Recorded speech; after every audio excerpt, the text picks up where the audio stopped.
Good evening, everybody. Welcome to another session of Mulakat, an initiative by Kolkata Foundation, presented by Shree Cement Limited and the ITC Royal Bengal. Established in 1980s, Kolkata Foundation is dedicated to promote Indian art, culture, literature, music through various initiatives and projects. Kolkata Foundation's each endeavor reflects its keen interest to further humanitarian causes. The Foundation's anthem portrays the true spirit of Indian philosophy, unity in diversity. Here, the poetic genius of Rabindranath Tagore flows into the folk music of Rajasthan, and Dadra fuses with Kachri. True to the spirit of the Foundation, we promote local artisans when it's time to show appreciations to our patrons and guests by endorsing their products. At Kolkata Foundation's events, local food is served to soak in the smell and flavor of the place. To create awareness in the community, the Foundation dedicates one pressing social issue every month. This endeavor is appropriately named as Cause of the Month. In December, the Foundation is upholding the very important social issue of human rights.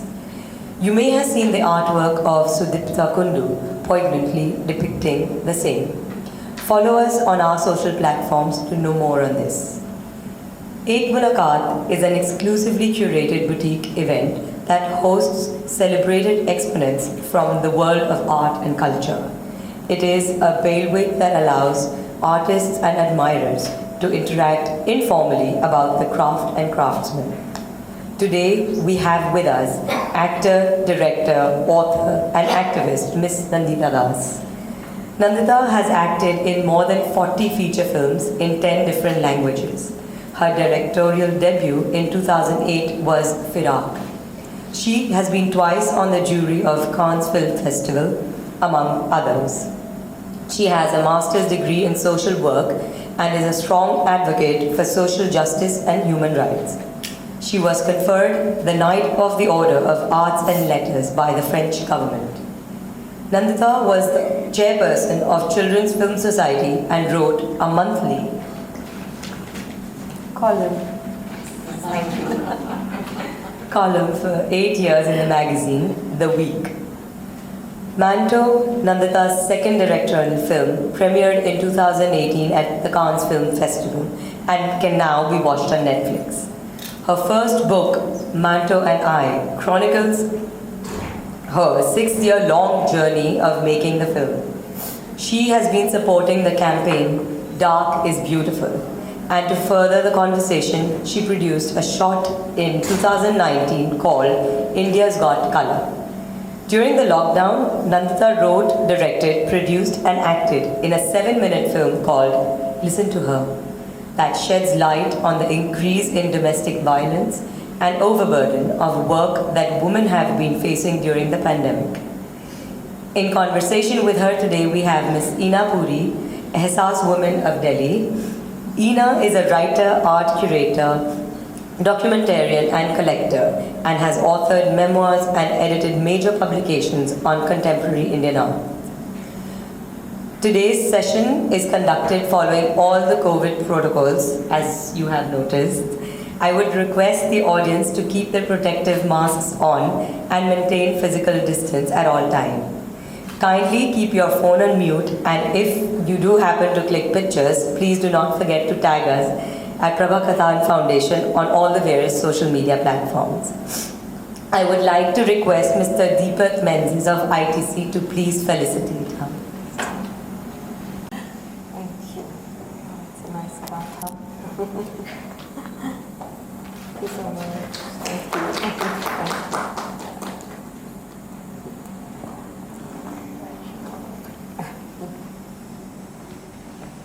This is a kind of bathtub.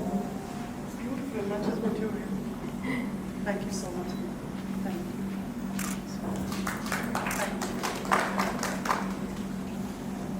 Now, without wasting any more time, I request you all to sit back, relax, and enjoy today's session. Music in the background, Tagore's Jogi, to Takshune Kyun Na Ashe Akla Cholo De. Absolutely. I am absolutely delighted to welcome you because you embody that spirit of Akla Chaudhary and, you know, walking tall, walking alone, and walking fearlessly, pursuing goals that others somehow, you know, skirt around or are afraid to deal with. But first of all, I would like to ask you, what have you been doing during the pandemic? A creative person like you, who's forever running around and doing things, what is it that kept you busy during the pandemic? Were you frustrated or were you able to create? Actually, I'm quite a recluse and I'm quite a homebody. And so yeah, it didn't impact me personally in terms of I wasn't frustrated, I was quite happy there were not too many events to go to. It's echoing, just wondering, can we just... personally it wasn't, I think it all hit us, like we never imagined it to go on like this forever, right? In the beginning, it just felt like what has happened, and then there were all these migrants were, you know, sort of being literally thrown out of the city. They didn't know where to belong, and this whole bigger question of who does the city belong to, and almost a sense of guilt, because, you know, Bandra, the locality that I stay in, is actually quite a bohemian, upscale. It's one of the most 50 cool places in the world and all of that. But the horrific photographs that we saw of the train stations being packed was in Bandra. So suddenly the conversations everywhere was, my God, this is happening in our neighborhood, and we have just overlooked, you know, all those who in a way service us.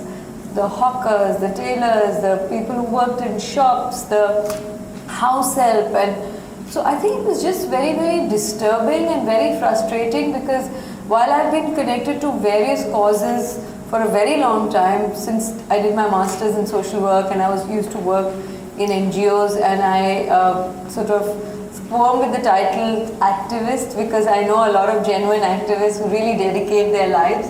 We are just sort of being, I think, trying to be concerned, you know, human beings and citizens that we feel, but we don't really, we are not out there as such. We're still in our comfort and talking about it, and, you know, we're doing much more social advocacy than activism. But suddenly that whole period was very, very disturbing, because this was something where you also wanted to keep yourself safe. And, you know, being a mother of a, sort of that time he was 10, now he's 11, a child, somehow this conflict between sort of looking at your own self-preservation and safety, and at the same time wanting to do something. So, you know, organizing food, and I was part of various such sort of city initiatives or people who were doing it in other parts of the country. And then these stories about increase in domestic violence started coming up, and not just from India, it was all over the world. America, in UK, in France, and also overburdening of work which was not even being seen as a issue or a problem out there, because every woman pretty much across class was kind of juggling much more. Those who had maybe in-laws at home and children at home, suddenly everybody was at home and they were having to do everything. And sorry to say, most men in this country are just not, you know, taught enough to take care of things. No offense meant to the few men here. I'm sure I'm not trying to generalize, but largely speaking, so they were also kind of out of sorts. And in that whole chaos, I just one day got up in the morning and wrote a 7-page script, and I didn't even have a tripod for my phone, but I said, you know, I'm just going to shoot it with me and my son. And I just shot it, and then I had to edit it long distance, clean up the sound. And I have 2 phones, so I used to, you know, switch on one for sound, and then I would tell my cook to hold the camera and then say camera, and I would give a clap with my hand. It was all very chaotic. I sort of was barely focusing on my acting. But we put it together, and then I reached out to UNESCO, because they were doing some work on domestic violence. And I said, would you like to support it? So then they supported it and, you know, helped in reaching out to more people, some of the other organizations. And the interesting thing was, especially on social media, so many women started sharing their stories. And so many women were seeking numbers. Of, you know, they suddenly thought as if I had a database of numbers. So then I started collecting numbers of different states, because people would say, do you know an organization in Tamil Nadu where I can reach out? Do you know someone in Pune? And and then I thought, okay, maybe this is an opportunity. Even though we had given some helpline numbers, they were too few and sort of more centralized. So then we got together some 17 states or numbers in 17 states and then put that on social media. So that took some amount of the time that I was spending on. And then I started writing my script for my next film, which I'm planning to shoot in Jan. So yeah, at some level it was creative, it was difficult, this whole online world.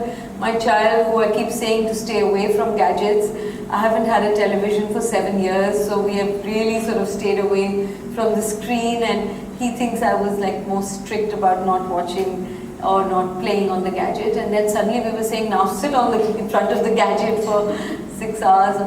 So it was a difficult period, but the fact that we were still so much more privileged than so many, that I felt like we had no business to complain at all.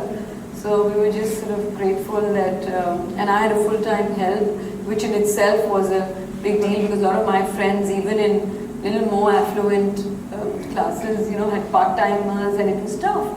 So yeah, to be honest, at a personal level, it wasn't so hard. But it was also hard because it wasn't hard. In the sense, you're hearing all these stories all across, and you're saying, well, I have this piece, and I'm with my child, and I'm writing. So yeah, it was a bit of a mixed feeling phase. It's interesting, Nandita, because what you were documenting in your own way, in Delhi, Jatin Das was working on this incredible series of paintings and drawings, documenting the plight of the migrants and going out there sketching. He's, on our travels together, we've done the Silk Route, etc. I've seen Jatin work, sitting right there in the middle of crossroads and paint to sketch. You did a conversation with him, in fact, at his show. Yeah. And he didn't even go out. It was, I think, just the impressions and everything that he saw on television, in newspapers, and even when he otherwise sketches and paints, like when he does a big mural, he was recently doing a big mural in Ahmedabad, and there were workers. This is about my father, in case you didn't know. So he's a painter, he's an artist, and the workers who were working in that house, he just drew like lots of portraits and just sort of them sitting, and he felt he's always been sort of inspired by also the body language and the kind of grit and the kind of relentlessness that the lives of people with bundles on their head, women, with bundles on their so head. it was not by design, but it's true that he was making these ink paintings, and he made almost 300 of those, whatever paper and ink and brush that he had at home and pen, that he worked on that, and I with my little gadget of the phone, documenting the whole documenting the times. situation. Yeah. So, Nandita, you said somewhere that the life of a film should go beyond a release. Which films that you have been a part of stands the test of time? Who do you think? Yeah, I always believe that any work of art is so subjective. Painting I may like, you may not, or a film that resonates with you, it may not work for me. And it's really only time that can judge it, and any work of art that stands the test of time, we say, okay, that is great. Rabindranath Thakure's Gaan, Ajkeo Amra Shuni, because we feel like it has, it resonates. Yeah, it resonates, it still doesn't feel dated, whatever he's saying, still we can connect with. And similarly, whether it's Kabir or whether it's great painting or Nandalal Bose or whatever it may be. So in that sense, I feel some of the films that I have done, I wouldn't say all of them, you do it with the best of intent, but not, actors are perceived to be much larger than they are. There are so many other factors that come into being when a film comes together, so you don't know how it's going to turn out. But for instance, my first film, Fire, I think really triggered a conversation. At that time, it just seemed like, oh, it's a story that's interesting. I come from a very open-minded, liberal family, yet 25 years ago, we didn't talk about, that time it used to be called issues of homosexuality. We didn't even have the vocabulary of LGBTQA plus and all of that. But, so that time we didn't really openly talk about it. Not that intellectually, I think we were told that, they should, you have to respect every choice and believe in diversity, and various people would come to our place. But still, I felt that fire triggered a conversation, and if 20 years later, if that act was repealed, then fire had a role to play in bringing it to the fore and bringing it to the public domain. And that's how things change. There was cultural policing even then, and Oh I my remember God. Manjeet, Baba, Bobby Baby, filmmakers, artists out on the streets with candles protesting because, they were... Fire was attacked, I mean theatres were attacked, Yes. and people who had seen the film, not seen the film, and they said, whether we like the film or not is immaterial. You can't tell us what to watch. Exactly. You can't tell us what to read, you can't tell us what to wear, today you can't tell us what to eat. Everything, these are personal choices, and it should be left to each one of us to decide, as long as we are not harming anybody. So, I think at some level the seeds of that whole freedom of expression simultaneously with fire, which it triggered. Yes. So while there were attacks, the good that came out of that was these kind of spontaneous marches and people coming, taking to the streets and talking But about these sadly, it things. doesn't happen that much anymore.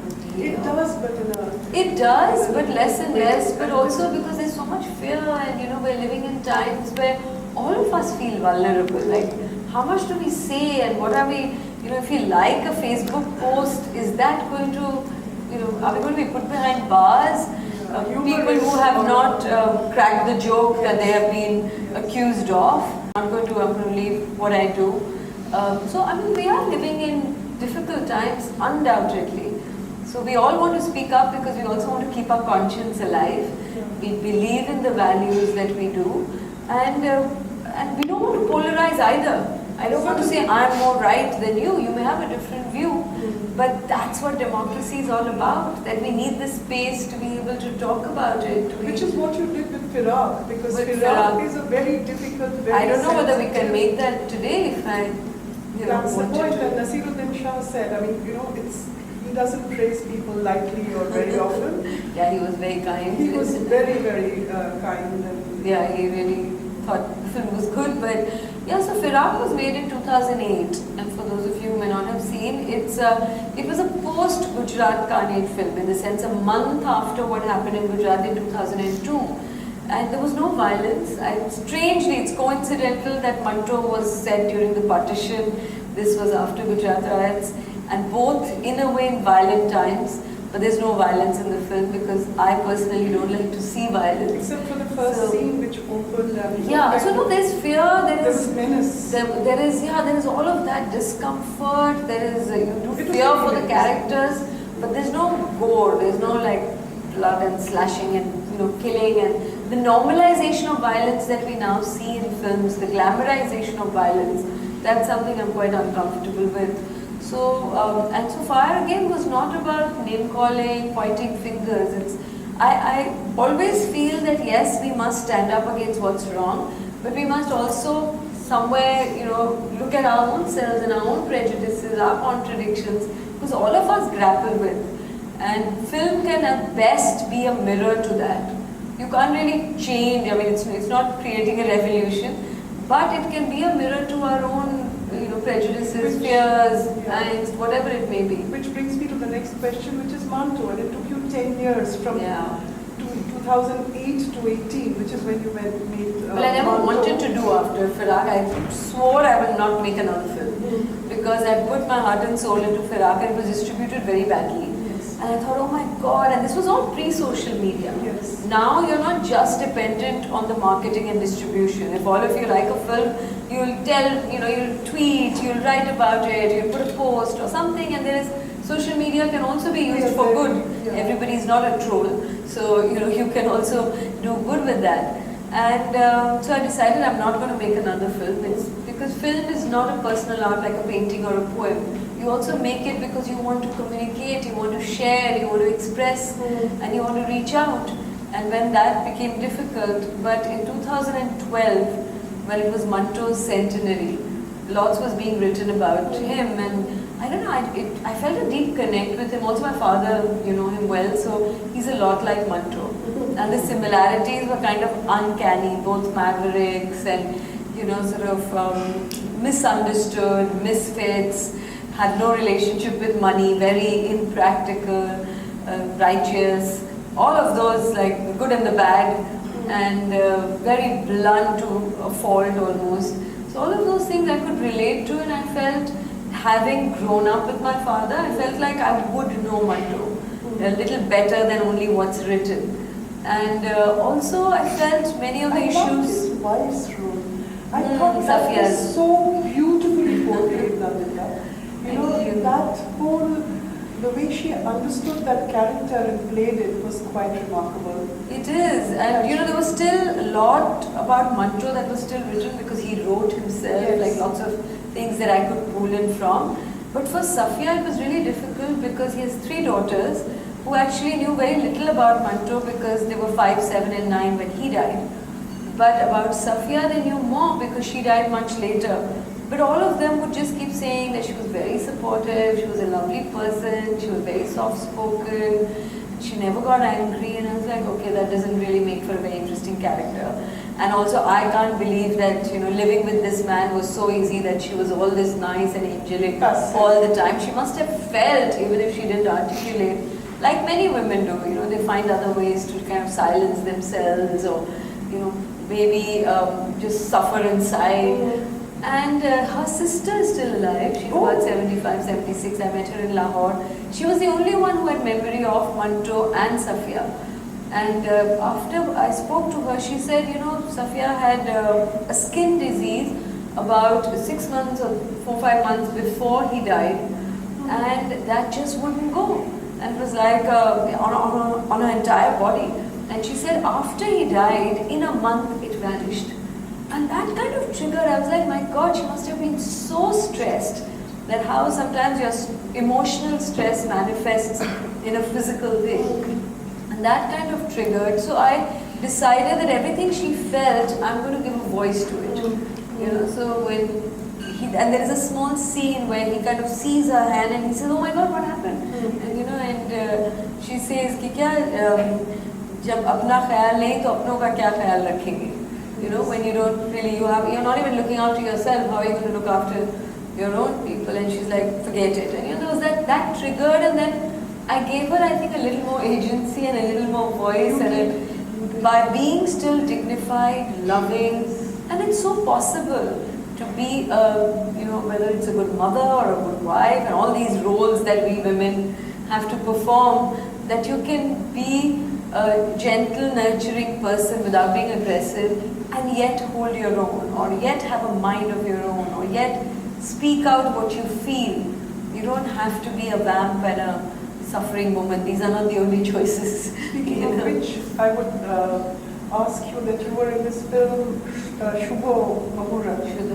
And yes, Rituparna Ghosh's film, where Shurmila had this very, very interesting role. Yeah. And there was Rakhi who was playing the detective, Right. like Miss Marple, and Yes. there was your, you know, I was a niece. as a niece and a journalist. So, was that the first time that you came to Bengal to be part of a film project? No, I've actually done how many films have I done? 3 or 4 I've done.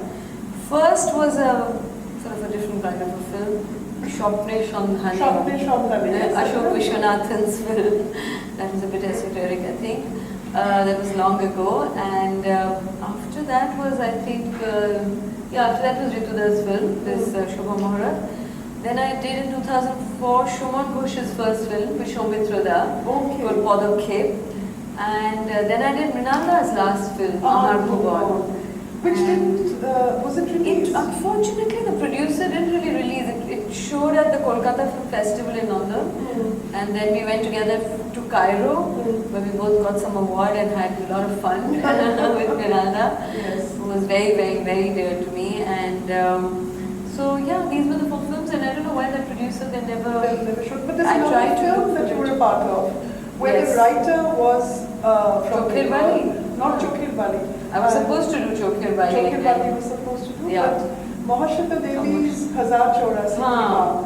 where Mahashweta is of course she's from Bengal, although she was directed Govind Nihalini's film. Jaya Bachchan, yeah. With Jaya Bachchan. And, it's about the Naxalite. Yeah, so that was about the Naxalite movement. And so these various experiences, and now you're back again to do Rajan Palit's film. Yeah, so cameo. Over the last so many years, what has it been like working in the Bengal film industry? And things must be very different from when you first started. To be honest, I don't choose films on the basis of language. I mean, if the story is interesting, I stumbled upon acting. I never wanted to be an actor. And even today, after 40 films, I'm a very hesitant actor. I've barely done a little bit here and there in the last 10 years especially. And especially after direction, direction is so much more exciting, I have to admit. But you can't keep directing, it's also very challenging and exhausting. So in between, if you can act, that's like the ideal scenario. But, so I've also done 4 Tamil films and 4 Malayalam films and 1 Kannada and 1 Telugu and 1 Marathi and things like that. Kambi won you the Best Actress Award. Yeah, that was a Telugu film. In fact, the last film that I did was also a Telugu film which hasn't been released. So I just sort of gravitate towards stories that really resonate. And if I like the director, because it is a director's medium, if I feel that the director is going to be able to translate that story and to understand their vision. Though I've done a lot of films of their first time filmmakers. Like even Shuman Ghosh's first film, now he's done a bunch of films. But Paulo Kip was his first film. Similarly, I've done... Shomitra was, and that was sort of such a gift for me to know him sort of better. I mean, I had known him, of course, but sort of we actually worked together and really got close. So like that, I've done in various languages. Like Kannada, the first film that I did was the first filmmaker. Now they've all gone on to making many other films. I think each of those films, the experiences, nobody can take away that, and whether the film, and especially earlier, these kind of films just went to the festival circuit or were shown in their own state and then unfortunately died. Like now on the OTT platforms, you can actually see a Tamil or a Malayalam film and a Bengali film. Malayalam films are doing. Now even Tamil films are doing, because a lot of young filmmakers are coming, and the OTT platform suddenly you realize with English subtitles you can watch films from anywhere in the world. But sadly, in a country where we have so many languages, we never really saw each other's films. We were all, and I hated this title of sort of regional films. It kind of gave you a second-rate citizen, that, why do you do these regional films? Like, who watches them? So like, the Bengali ones. When I go to Kerala, they know the Malayalam ones. Or if I go to Tamil Nadu, they know. So, and everywhere there are people, everywhere there are stories. I've got to see parts of India that I would have never seen otherwise. Like from Minalda's film, I was in Taki, and I remember it was near the Ichamati river. And Rinalda used to say, see, the sun rises in Bangladesh and it sets in India. Because we could literally see Bangladesh across from the river. So those experiences, those conversations, meeting the local people, being part of those stories. So for me, that is what I really carry, because subconsciously all those experiences get stored and sort of become a part of you and form your responses, your taste, your Does it also values. influence the way you would make a film when you're wearing the director's hat?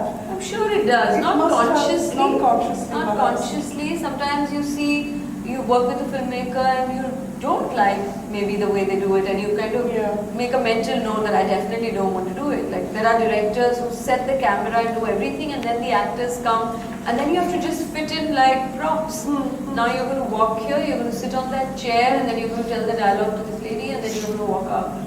Like, this is definitely not how I would want to do it. And I think having been an actor and now directing, it also makes it easier to communicate with other actors, because you know what you want to be told, or what's the kind of guidance and what's the kind of freedom you want to give to actors, that you want them to explore the space and see what comes to them naturally, and then sort of gently guide them maybe to some other ideas that you may have, and make it far more collaborative, as opposed to saying I'm the director and this is how you have to walk and this is how you have to sit. So, but there aren't that many actors who've turned. I think more and more now they are becoming, but I'm seeing a lot of, especially women actors, because they're also frustrated with the same kind of roles and stuff like that. A lot of them, Konkona, as you know, is a Konkona, of course, director, is but a lot of very other fine actresses. I know Radhika is writing, Radhika Apte is writing something. She was telling me. Tiska Chopra made a short film. Shahana Goswami was saying that she's writing something. So there are, I think, lots of... It's changing. It's changing, and a lot of, especially actors, also when you sometimes, you can't always do good films. So sometimes you do films where you say, I could have done that better. Yeah. That thought comes in and you say, okay, why don't I do my own story? So there is that kira that comes in. But Nandita, when you're working with someone like, say, Deepa Mehta, and you've worked with her twice, with Fire and Water. Earth. Was Water, Fire we and shaved our heads, but we didn't end up It making never happened. Fire and Earth. So, is it so very different? Is it easier to kind of women work directors, with a you woman mean? director? I don't want to make it too black and white, because some of the most amazing stories about women that I grew up seeing were all made by men. Like? Whether it was Satyajit Ray, whether it was Horebai Ray, Charulata, whether it was Mrinalda, whether it was Govind Helani, whether it was Shyam Benegal, whether it was Aru Gopalakrishnan. Like at that time, because there were so few women directors. Yes. So among the male directors, there were few who also told stories of women beautifully, and that's what we grew up with. But having said that, I just think diversity of experiences brings different realities, and that's what cinema is all about. You want different realities. It's not about good or bad. I mean, a female filmmaker can also do an action film, and a male filmmaker can do a very sensitive film about women. But a woman, when she brings even an action film, maybe brings her experiences to it. And there are many women here, and we may all have different experiences, but there's also something that we may have in common, and that's why women bond easily. When women come together, we share easily. There are some shared experiences that we have, and I think there is definitely sense of comfort and empathy somehow on a women's set. Like when I also direct, I'm sort of also worried about whether the food everyone's having is it less hierarchical? Can we make it more collaborative? I think women are also more vulnerable, and we find it easier to show our vulnerability. And I'm generalizing, so I'm not saying every woman and every man. Someone like Ritu Ghosh, But for instance, I think the way he made, women subjects and the way he handled. Yes, and how open he was. I mean, he was unique, and he had a unique voice, and so his demise was really a huge, huge loss, I think, to cinema in general. But that's why I am a big champion of diversity, and of gender, of religion, of caste, of region. In terms of, I'm talking about cinema, but in general, in every way. I think the more diversity we have, the more diverse stories we'll get to know. And in a country as large and diverse as ours, the reason often things are so homogenized is because they all come from a certain kind of a pool. Like for a long time, a lot of the Hindi industry was dominated by Punjabis or by North Indians, and we saw those kind of films repeatedly, and then there was a kind of a mockery of a South Indian Madrasi character, and or a Muslim one, Rahim Chacha, or the whatever it may be. stereotypical Bengali and Roshogulla, which was done to them. And those kind of accents, and so I think that changes when different people come in, and they don't mock, because they actually come with that experience and sensitivity, and they're just bringing their story, in whichever way it may be, and that sort of automatically, without doing anything. So when I'm directing, I'm not thinking I'm a woman director. I'm just directing. But that happens on its own. On its own, the fact I am a woman is going to bring in some of those layers that, so even in my films, like a lot of the time people say, oh, Manto, you made on a male protagonist, and why didn't you choose a woman protagonist? And I was like, for the longest time, men control both, men and women narratives, so why can't, aren't you curious to know how a woman portrays a man? And also, even if the women characters may be smaller, but like you said, Safia's character was very interesting and layered. I think what women do also, we tend to layer those characters, because we're not just seeing them as women, we've gone through some of these experiences. Yes. And you can say, okay, I'm going to have this character who's strong and vulnerable. she's confused and confident, and it's possible to feel all of But this. very rare to see someone like that in In films. regular Hindi cinema. Because it's Nandita- easier to show black and white, Black right? and It white. just reaches, it's like anything, when you want to reach out to more people, you just take sort of a middle ground. You automatically have to make it slightly mediocre because then you feel like, okay, it's going to appeal to everyone. I don't have to think too much. It doesn't need to have. Although I feel we also undermine audiences. You know, it's our arrogance also. We think that people who are educated, people who can speak English, people who are sort of whatever, people like us People will like us. understand, but these people won't. It's just that such films just don't reach the masses often. Yeah. And when they do, I think they connect with it. They may not understand every reference, but nor do we when we watch a Japanese or a Spanish or a Malayalam film. But Nandita, would you feel that women, as they grow older, I mean, we have some very gifted actors in the Hindi film industry or wherever in the Right. world, but they are not given a fair chance. As a woman ages, today for you sure. have all the Khans and several their other 50s. people in their 50s and older. I'm in my 50s and you should see the kind of roles. Often they want me to play like a 25. So, if I'd gotten married young, which a lot of Indian women do, I would have had a 25-year-old son. But there is something about a screen age. Yes. When I myself, I sometimes feel like 50 is really old. Like, when we were kids, 50 seemed very old, and now that I've crossed 50, I don't feel that. But when I talk to 20-year-olds, I feel, thank God I'm 50, I don't think I want to have that conversation, no offense meant to young people, but it's like, so there is an inherent sort of ageism in it, but yeah, they want to give you all these, like you cannot be a person. You have to be Yes, it's somebody's okay for mother. men to be, Of course, they can dance, they can, in post-production, we can remove all their wrinkles. And if you're not using an anti-aging cream, not because I don't want to, but because I don't know which one's good. And I just haven't had the time. I was like, what if I use something that's going to be terrible? So, in my quest to find the right one, I haven't begun to use. But 25-year-olds are using anti-aging, so there's so much anxiety About aging. around just how we look. That burden on women is just so enormous, and all of us want to look good, but it's in your priority of things.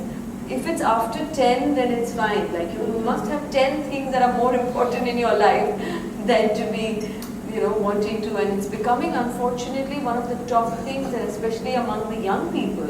Sadly. Yeah, and they have all these filters. And one of my assistants was showing me, you can change your face completely. Your eyes can, I'm sure the young ones who are here, you can make your eyes like this, your cheekbones are like this, your lighten your skin, your jawline comes out, like everything. So you wake up to a different person in the mirror, and you're showing the world a different person. And how do you make peace with that? More and more young people are going through depression. That's So that's it's Nandita, you've taken up this whole thing of dark is beautiful and made a lot of people feel very confident about their complexion.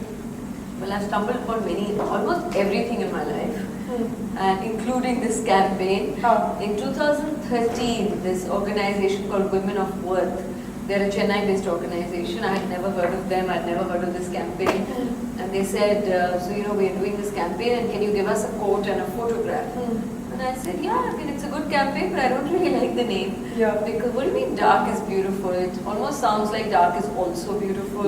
Or why do I even have to be beautiful? Like, I'm just a person and I just want to be me, and So I was kind of really uncomfortable with it, and I said, here we're trying to do something on domestic violence and female feticide and widow issues and sexual abuse and a whole lot of sort of stronger or seemed like more important issues. And while the color of the skin is an issue, because my parents luckily didn't put this complex, but being a dark person, you're aware of it throughout your life. There's no escaping in this country. But I didn't realize that it deserved a standalone attention. And I was very wrong. So I anyway gave a photograph and some quote, and then I think it actually went really viral, and suddenly I started getting all these queries from media and from CNN and BBC and all of this. I was like, really? Like it doesn't, and it had touched a raw nerve. And suddenly they were like, oh, this is colorism, and this word was not even that popular. And it that also boomeranged on some companies that were promoting fairness creams. which was good, which is what it needed. Yes, and then I realized that actually this issue needs a stand-alone attention, because we have sort of shoved it under the carpet. And while I used to talk about it here and there as part of other conversations, like I would give a talk on identity and let's say inclusion or something, or diversity or women, and some girl would raise her hand in a college and say, how come you're so confident despite being dark? You know, yeah, I've had those, and I was like, wow. So that assumption that if you're dark, you can't be confident. And you know, this whole thing of body shaming, and you're just never right. You're either too fat or too thin or too tall or too short or too dark, or your hair is not perfect, and you know, this whole anxiety around it. So then I started talking about it much more, doing my own research and finding out, and so many people started coming and sharing their stories. And I realized it was much bigger than I had imagined. And then I started looking within myself that how had it impacted me.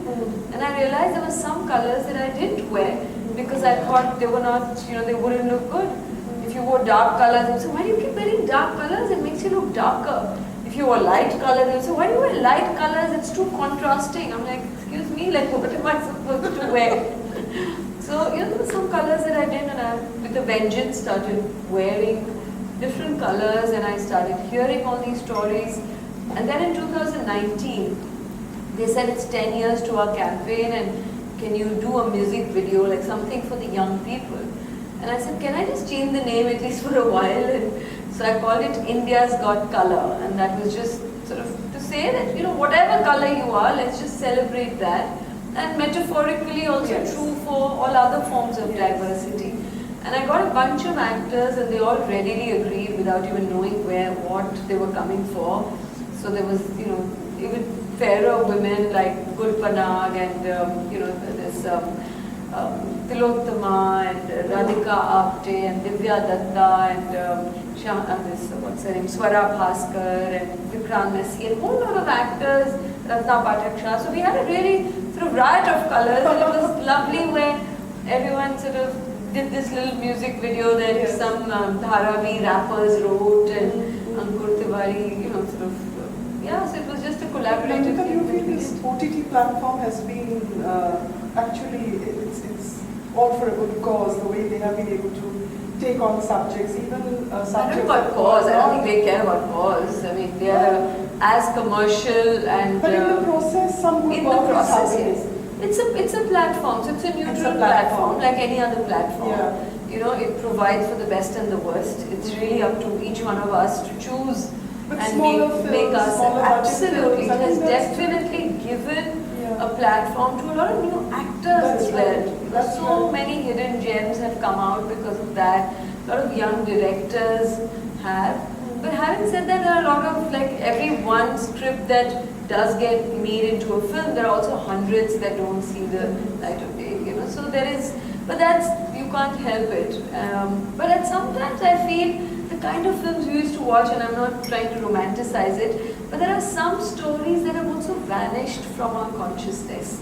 Like just stories about ordinary people. Even on the OTT, you either have this underworld kind of a thing, or the UP sort of, you know, the Gunda culture, or, you know, and there are some nice, smaller, sweet stories as well.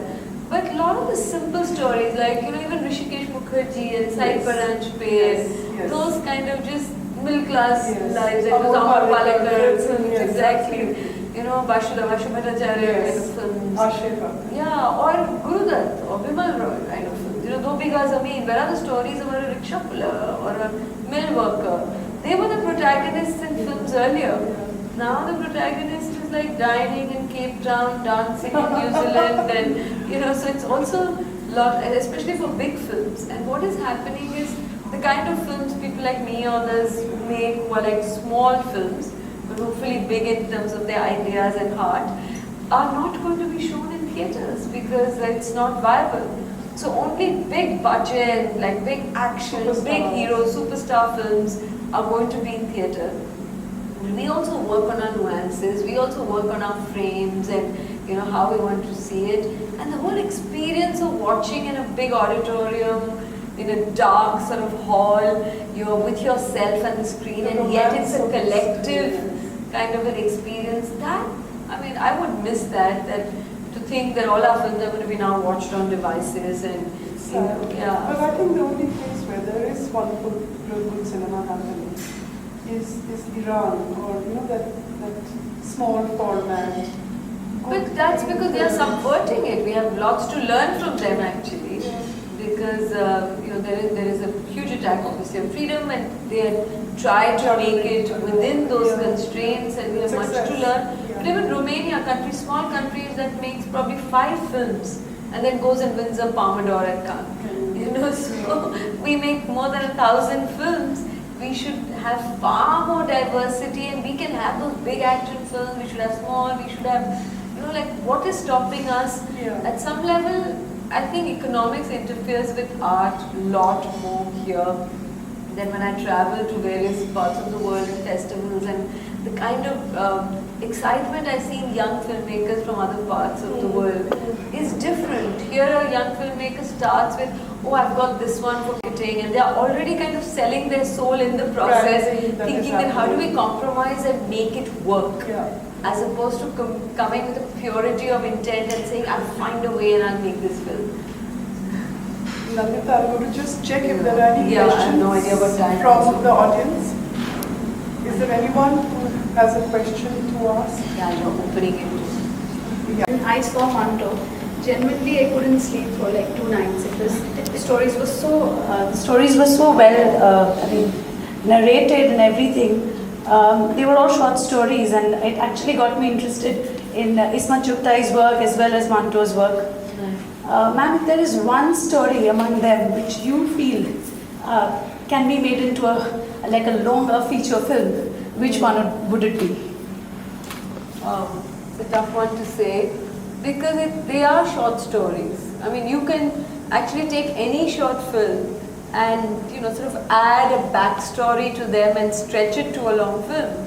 So whether it is Koldo, for instance, for those who haven't seen it, it's on Netflix, as the lady here introduced, and Firak is on Amazon.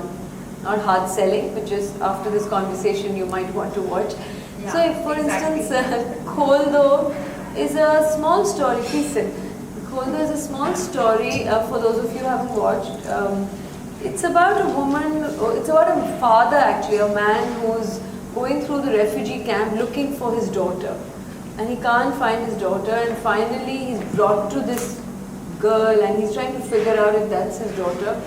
And the doctor is checking the daughter, the father is sitting there, and the doctor tells his assistant to open the window. So he says, Koldo. And the woman slowly moves for the first time and tries to open her drawstring, because she's probably been abused so much that for her, Koldo means that it's going to be yet again. It's a chilling kind of a story, and the father who doesn't understand it, he just sees her hand move, is excited, and he says, Meri beti zinda hai, Meri beti zinda hai. So Manto's stories are very ironical. They tell you so much in such a short, like in 5-6 pages, or sometimes in 2-3 lines. He has those ultra short stories. The English title is Black Margin. There's a collection of short stories called Siyah Hashiye, which are just literally 2-3 lines or 4 lines, where he tells you, it's often an irony or a satire on the human predicament or how we behave. So for instance, that story, and there is more than what I've shown. I've actually taken a very small part of Koldo. So it's also about that girl, and you could actually explore what happened to the father, you could explore what happened to the daughter, you could explore where they lived before and how they got separated, and who were those people who raped this woman, and what did they come with, and what makes people or men do these kind of heinous crimes. So it can explore many aspects of it. Maybe even doctor, like how is he able to just go from one patient to the other in times of riots? We can only imagine what it must have been. And through those stories, Manto has a way of telling you about those times. So his lens is very personal. He wrote so much about partition. He was so deeply impacted on partition, and yet he didn't do a big story about just migration of partition or the violence. He always talked about individual stories. And I try to tell Manto's story and the stories he's written. They're kind of interwoven. So I'm telling Manto's story and then sort of interweaving the stories that he wrote. So that you kind of understand the work to understand the man, and understand the man to understand his writing. So yeah, I think many of his stories could lend themselves to probably a longer film. Thank you. So Nandita, before I give the vote of thanks, personally for me it's a big fan moment to be standing here, because I was brought up very liberally and I've tried to bring my girls up, but there's so much that Daughter's here, right? Daughter's here, and there's so much one wants to do, one is not able to do, and I feel that you've really stood up for a lot of our voices, a lot of our thoughts, and a lot of causes. So quick questions before I thank you. You wear so many hats. Which one do you enjoy the most, and has it changed over the last few years? I think we all wear lots of hats, I mean, being Not in the as public glamorous domain, as yours. No, I'm not so sure, but I mean, yeah, I do. And I think it's just my temperament as well. Like if I knew right from the beginning, like some people have a calling, this is what I want to do.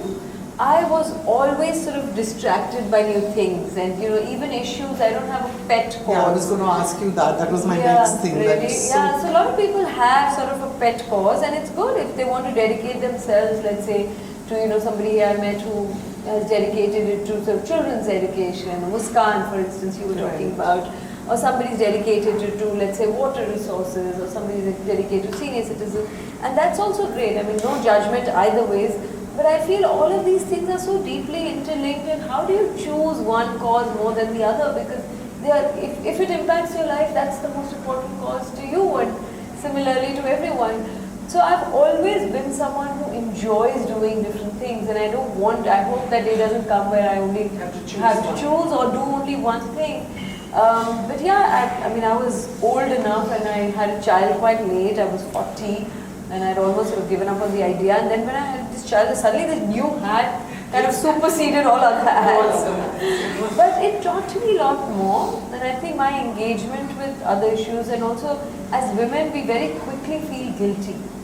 Because when you're working, then you feel am I being not a good enough mother? When you're doing the mother, I mean being a good mother, then you feel like, am I not doing the work that I'm supposed to do? So you're constantly...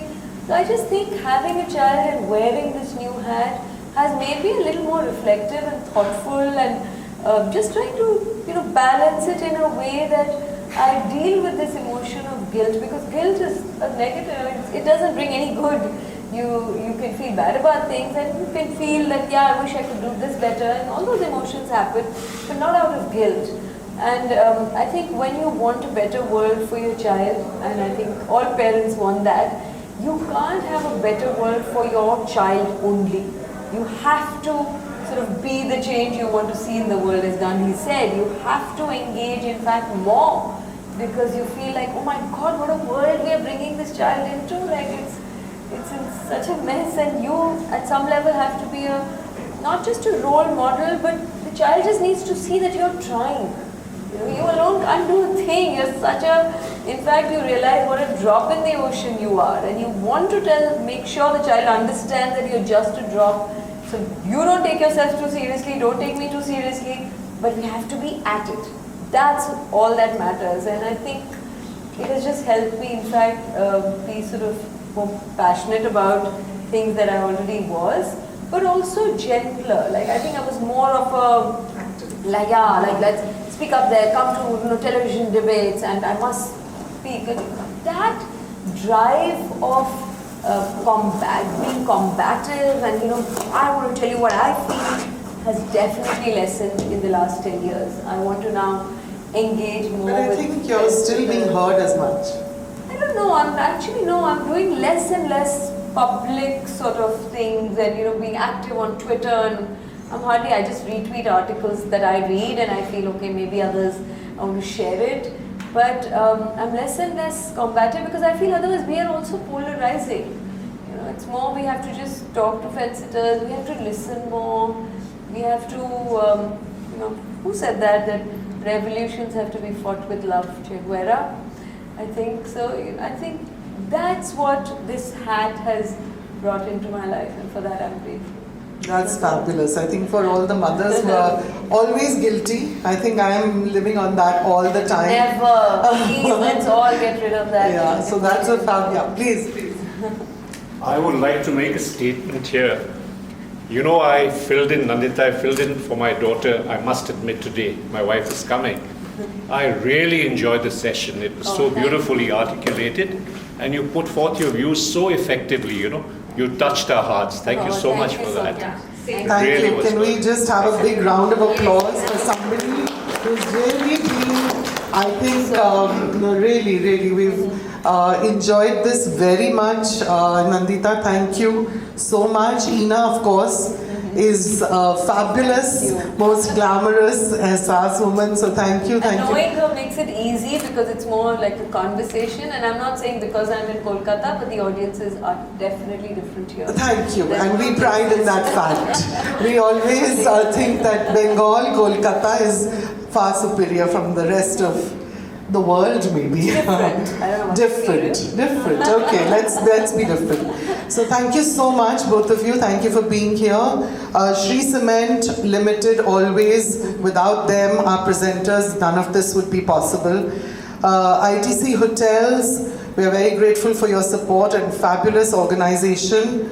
But I think for our audience, for coming here, for taking the risk, thank you so much, because these are baby steps to open up to absolute fresh beginning.